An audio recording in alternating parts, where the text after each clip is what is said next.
నర్సరావుపేట నియోజకవర్గంలో 3 గ్రామాల్లో పెన్షన్లు ఆపేశారు ఇవ్వకుండా. అల్లూరు వారిపాలెం గ్రామంలో 22 పెన్షన్లు ఇవ్వటం ఆపేశారు. దొండపాడు గ్రామంలో 12 పెన్షన్లు ఇవ్వటం ఆపేశారు.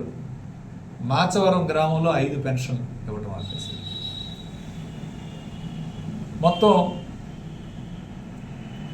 38 పెన్షన్లు ఈరోజు 39 పెన్షన్లు ఈరోజు ఇవ్వటం ఆపేశారు. ఎందుకు ఈరోజు పెన్షన్లు ఆపేయటం జరిగింది? ఎందుకు జరుగుతాం? వైఎస్ఆర్ ప్రభుత్వంలో మేము అందరికీ ఇచ్చాం కదా, పార్టీలకు అతీతంగా. ఈరోజు జగన్మోహన్ రెడ్డి గారు గతంలో 39 లక్షల పెన్షన్లు ఉంటే దాన్ని 65 లక్షలకు పెంచడం జరిగింది. 26 లక్షల పెన్షన్లు ఇవ్వడం జరిగింది.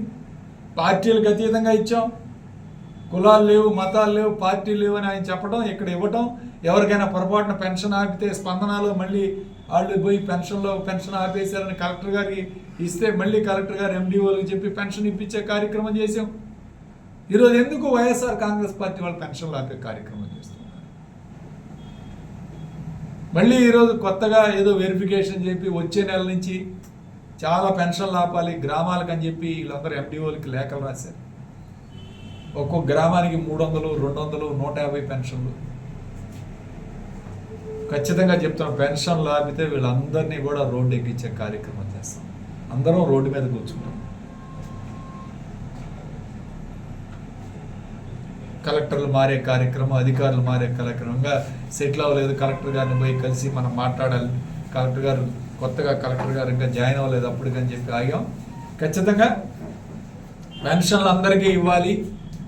పెన్షన్లు ఆపే కార్యక్రమం చేయొద్దు. అలాగని జరిగితే మాత్రం ఖచ్చితంగా రోడ్డెక్కే కార్యక్రమం. రాష్ట్ర వ్యాప్తంగా ఒక ఎంక్వైరీ జరిగితే అది వేరు. కానీ ఈరోజు లోకల్గా పెన్షన్లు ఆపి ఆ గ్రామ నాయకులు ఆపమన్నారని చెప్తున్నారు పంచాయతీ సెక్రటరీ. మేము వాలంటీర్లు పెట్టి ప్రతి ఒక్కరికి పెన్షన్లు ఇచ్చేయమంటే వీళ్ళు ఈరోజు వచ్చిన తర్వాత వైఎస్ఆర్ కాంగ్రెస్ పార్టీ వాళ్ళకి ఆపే కార్యక్రమం చేయటం దారుణమైన అంశం. దీన్ని ఇమీడియట్గా యాక్షన్ తీసుకోవాలని కలెక్టర్ గారిని కూడా కలుస్తాం, కొత్త కలెక్టర్ గారిని. ఖచ్చితంగా ఈ పెన్షన్లన్నీ కూడా మళ్ళీ ఇవ్వాలని చెప్పి ఈరోజు మేము డిమాండ్ చేస్తున్నాం. అట్లానే 4వది